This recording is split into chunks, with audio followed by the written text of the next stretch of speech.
Bismillahirrahmanirrahim. Assalamualaikum warahmatullahi wabarakatuh. Pertama-tama marilah kita panjatkan puji dan puji syukur kehadirat Allah Subhanahu wa taala yang telah memberikan kita rahmat, nikmat serta hidayahnya kepada kita semua sehingga kita dapat berkumpul di tempat yang insya Allah mulia ini. Kedua kalinya salawat serta salam tak lupa kita haturkan kepada junjungan kita Nabi besar Muhammad SAW yang telah membawa kita dari zaman jahiliyah hingga zaman Islam yang seperti sekarang ini. Hadirin yang dimuliakan Allah, izinkan saya menyampaikan kultum singkat tentang syukur. Syukur itu dalam pengaplikasinya sangat beragam dan banyak sekali. Dalam Islam, syukur ini mempunyai peran yang sangat penting dalam kegiatan kita, mengatur tindakan kita yang berangkat dari dalam hati. Kalau kita melihat fenomena kekacauan yang terjadi pada akhir zaman sekarang ini, kita akan mengetahui apa sih kurangnya. Kurangnya yaitu setiap manusia itu bersyukur terhadap apa yang mereka dapatkan, apa yang mereka terima, dan apa yang mereka miliki. Karena syukur itu sebenarnya melahirkan perilaku yang baik dan tepat. Karena ketika kita bersyukur, kita akan bahagia, kita akan menerima apa yang Allah berikan, apa yang Allah tetapkan, apa yang Allah takdirkan kepada kita. Allah berfirman dalam Quran surah Al-Baqarah ayat 152 yang bunyinya seperti ini. Maka ingatlah kepadaku, maka aku akan ingat kepadamu. Bersyukurlah kepadaku dan janganlah kamu ingkar. Selanjutnya, Allah juga berfirman dalam surah Al-Baqarah ayat 172 yang bunyinya seperti ini. Wahai orang-orang yang beriman, makanlah rezeki dari yang baik yang kami berikan kepadamu, dan bersyukurlah kepada Allah jika kamu hanya menyembah kepadanya. Dari dua ayat yang dijelaskan tadi, itu memerintahkan untuk bersyukur dan selalu bersyukur tentang apa saja yang Allah berikan kepada kita. Syukur melalui lisan, kita bisa mengucapkan pujian, mengucapkan kesadaran diri bahwa kita telah diberikan kenikmatan berupa alhamdulillah, kita bersyukur kepada Allah atas nikmat yang diberikan kepada kita. Melalui hati, berupa persaksian dan kecintaan kita kepada Allah Subhanahu wa taala. Melalui anggota badan, berupa kepatuhan dan ketaatan kita kepada Allah. Ibadah kita taat karena kita diberikan anggota tubuh yang lengkap. Bahkan orang yang tidak bertubuh memiliki anggota tubuh lengkap saja, mereka patuh taat kepada Allah. Masa nih kita yang memiliki anggota tubuh lengkap, kita tidak taat kepada Allah? Kan jadinya kita malu di hadapan Allah, kita malu di hadapan teman-teman yang memiliki anggota tubuh kurang lengkap kayak gitu. Mereka sebenarnya pengen kayak kita. Kita sebagai manusia yang diciptakan oleh Allah Subhanahu wa taala harus selalu senantiasa bersyukuri nikmat yang telah diberikan oleh Allah Subhanahu wa taala. Baik itu berupa nikmat kecil ataupun nikmat besar. Tanpa kita sadari, setiap harinya kita itu diberikan nikmat berupa nikmat Islam, kesehatan, diberikan anggota tubuh yang lengkap dan sempurna seperti ini gitu. Dalam Quran surah An-Nahl ayat 78 yang artinya seperti ini. Dan Allah mengeluarkan kamu dari perut ibumu dalam keadaan tidak mengetahui suatu apapun, dan kamu diberikan pendengaran, penglihatan, hati, itu agar kamu bersyukur. Jadi di luar sana itu banyak teman-teman yang tidak memiliki anggota tubuh lengkap, dan mereka sangat hebat, mereka juga taat kepada Allah Subhanahu wa taala. Rasulullah pernah berkata seperti ini, bahwasanya urusan setiap seorang muslim itu selalu baik. Apabila ditimpa musibah, dia bersabar, dan apabila diberi kenikmatan, dia selalu bersyukur. Nah, itu yang dicari. Karena jarang nih orang yang ketika ditimpa musibah, dia itu benar-benar sabar. Kita sebagai manusia, dan saya pribadi nih sebenarnya juga kadang-kadang ketika ditimpa musibah itu ngeluh ini itu kayak gitu. Seharusnya sikap kita itu bersabar dan menjalaninya kayak gitu. Nggak banyak ngomel, nggak banyak cerewet, nggak banyak ngeluh kayak gitu. Itu akan menjadi nilai pahala loh bagi kita kayak gitu kan. Ketika kita sabar menghadapi cobaan yang Allah berikan kepada kita. Contoh sederhananya seperti ini, ketika banyak tugas. Ketika banyak tugas, kita ngeluh. Ketika teman-teman di luar sana banyak yang ingin seperti kita, banyak yang ingin kuliah, banyak yang ingin belajar, dan mereka tidak memiliki biaya untuk itu semua, dan kita diberikan nikmat bisa menimba ilmu, bisa menuntut ilmu, bisa mencari ilmu, malah kita ngeluh kayak gitu, atau bahkan kita melalaikan semuanya, entah itu bolos, entah itu berbohong, atau bagaimanapun caranya. Selain itu, syukur juga memiliki berbagai manfaat loh. Yang pertama, kita bisa dijauhkan dari azab Allah Subhanahu wa taala. Yang kedua, dengan syukur Allah Subhanahu wa taala memberikan ridhonya kepada kita, teman-teman.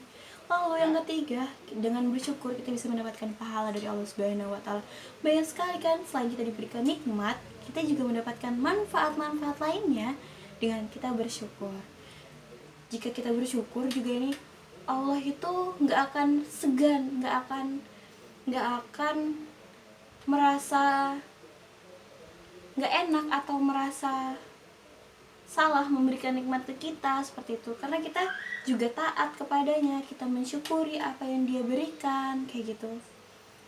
Hadirin yang Allah muliakan, ciri-ciri orang yang tidak bersyukur itu, yang pertama, selalu merasa kurang apa yang diberikan oleh Allah Subhanahu wa taala pada dirinya.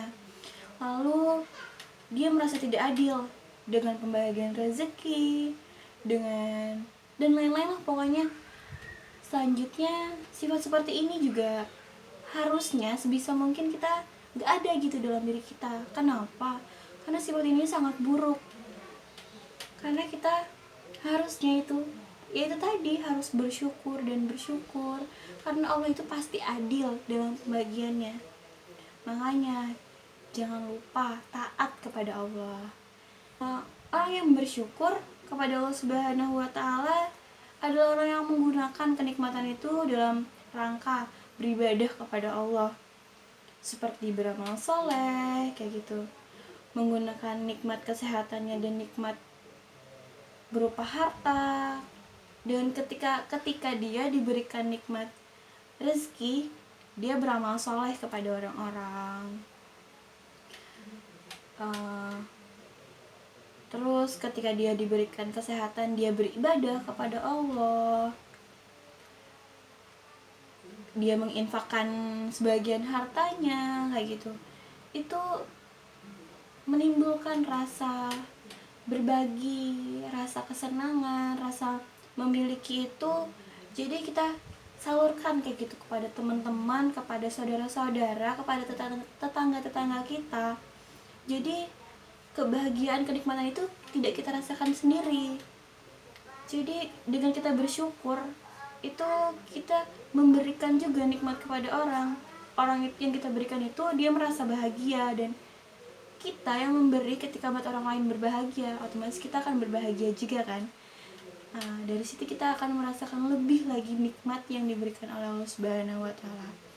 Berapa banyak orang yang tertipu dengan kesehatan dan waktu luangnya.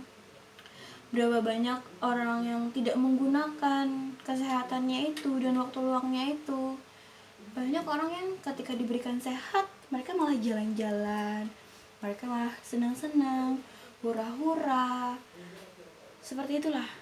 Ketika dia diberikan waktu luang, dia tidak beribadah. Ketika dia diberikan rezeki, dia malah bermain judi, minum minuman keras, membeli barang-barang yang tidak berguna, seperti itu. Tapi ini teman-teman, jangan sampai kenikmatan yang Allah berikan kepada kita itu malah berubah menjadi malapetaka. Kenapa bisa? Emang bisa teman-teman. Kapan sih malapetaka itu, nikmat itu berubah menjadi malapetaka? Itu ketika kenikmatan itu menipu diri kita sendiri, teman-teman. Kita menganggap seakan-akan kenikmatan yang Allah berikan itu merupakan tanda kasih sayang Allah Subhanahu wa taala kepada kita, sehingga ketika Allah memberikan kenikmatan itu, kita akan malah lalai akan kenikmatan itu, malah kita lupa ketika kita diberikan rezeki dari dagangan kita, dari jualan kita, atau nih seperti saya di jualan online kayak gitu kan, saya diberikan banjir orderan kayak gitu, malah saya lalai akan sholat, akan berbagi, akan bersedekah, itu saya lalai. Nah, itu yang berubah menjadi malapetaka ketika nikmat menghampiri kita itu seakan-akan kita baik-baik saja, padahal di jalan itu kita sedang tidak baik-baik saja. Itu ujian yang Allah berikan kepada kita. Jangan sampai seperti itu ya teman-teman. Nauzubillah min zalik. Kita setelah berbuat maksiat atau melakukan di jalan yang salah ini, harusnya kita berpikir, apakah ini pertanda bahwa ini nih cobaan atau sebagainya, membuat kita khawatir.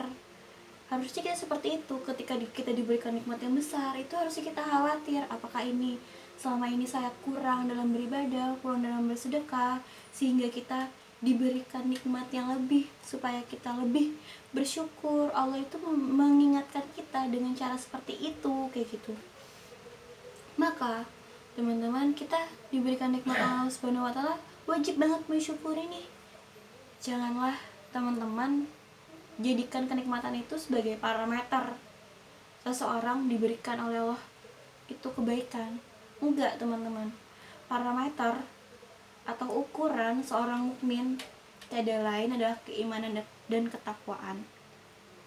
Jadi ketika teman-teman kurang dalam beribadah, kurang taat kepada Allah, tapi selalu diberikan nikmat, nah itu kita harus introspeksi diri. Bukan berarti itu parameter ukuran kasih sayang Allah. Oh berarti kemarin saya sholat, hari ini saya diberikan nikmat. Bukan seperti itu juga teman-teman. Jadi kita harus introspeksi diri. Jadi itu tadi kultum atau sharing dari saya tentang rasa syukur. Kurang lebihnya mohon maaf. Billahi taufiq wal hidayah, wa ridho wal inayah. Assalamualaikum warahmatullahi wabarakatuh.